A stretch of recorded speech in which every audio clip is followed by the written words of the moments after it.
너희가 하는 사역은 이례적인 사역으로 귀신 축출 사역을 포함해서 귀신들의 활동성을 알리는 사역이다. 오래전 평신도 시절에 저는 영적 세계와 귀신의 존재에 대해 호기심이 적지 않게 있었어요. 그러다가 하나님의 부르는 기도를 시작한 지 10년이 지난 어느 날 천사라고 자신의 신분을 밝힌 영이 저를 찾아오는 것을 시작으로 영적 세계에 걷잡을 수 없이 빨려 들어갔죠.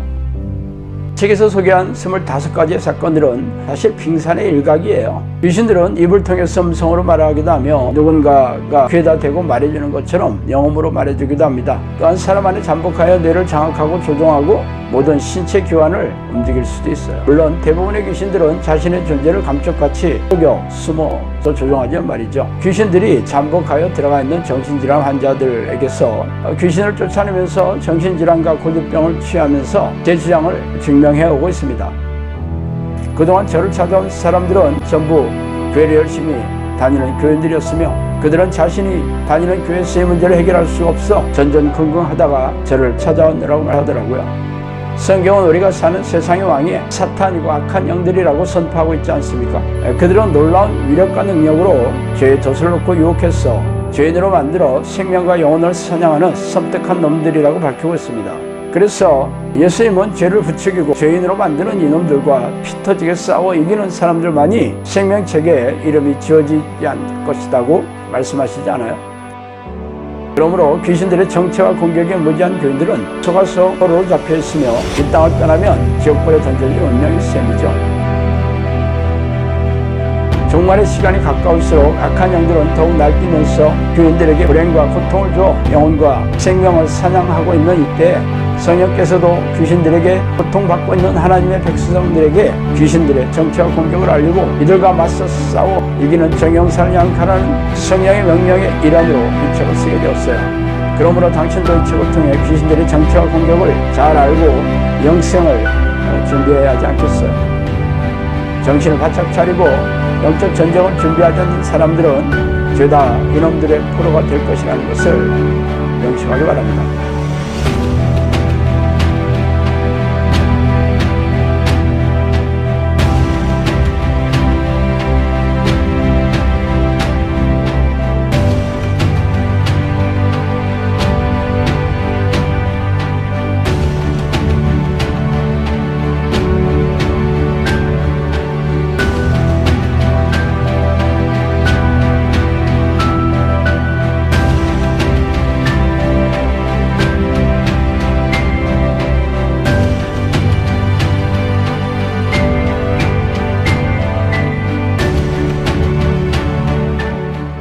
영상학교는 신목사입니다. 오늘은 기도하는 게 힘들고 지친다는 이들에게 라는 제목을 한번 생각해 볼게요.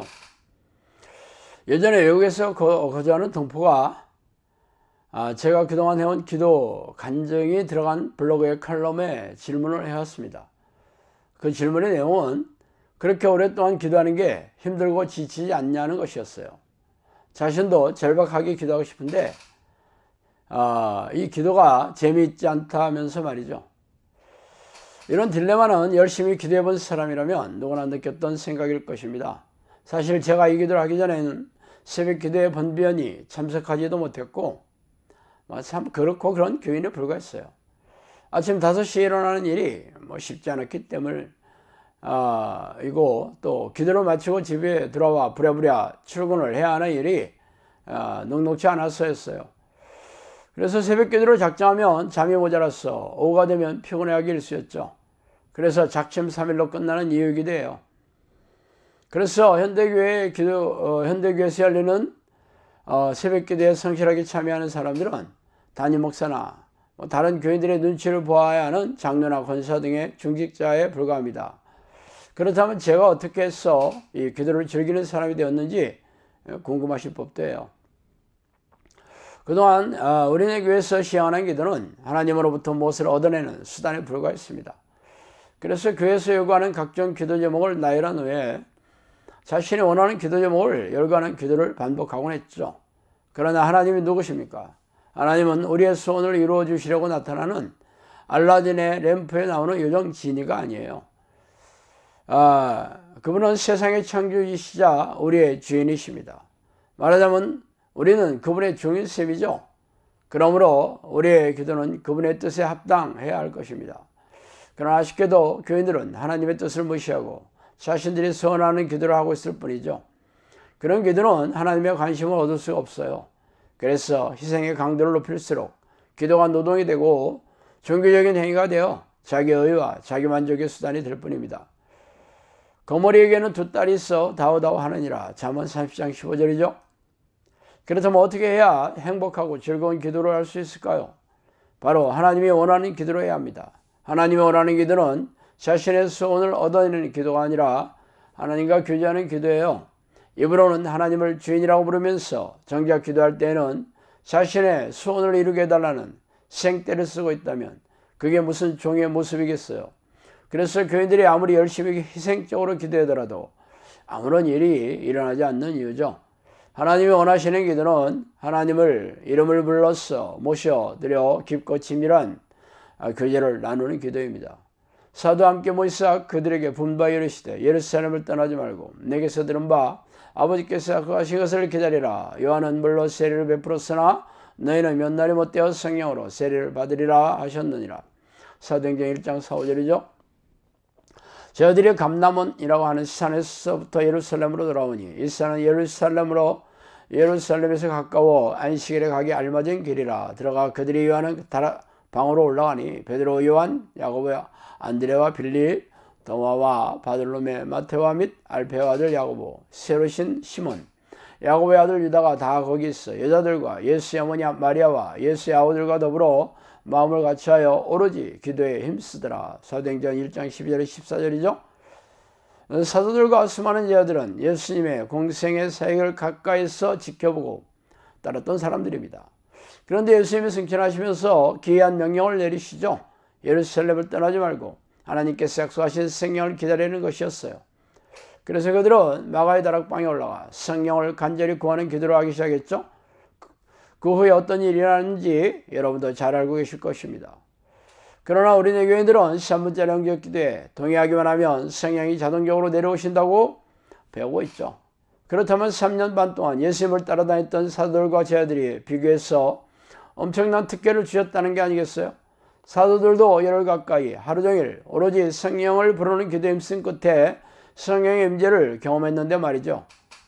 그렇지만 성령의 임재를 경험한 사도들도 귀신을 쫓아내고 고질병을 고치는 성령의 능력으로 영혼 구원 사역을 한 데 반해서 영적 기도로 손쉽게 성령이 내주한다고 믿는 현대교인들은 무능하고 무력한 믿음으로 고단하고 팍팍하게 살아가고 있으니 참으로 기이한 일입니다.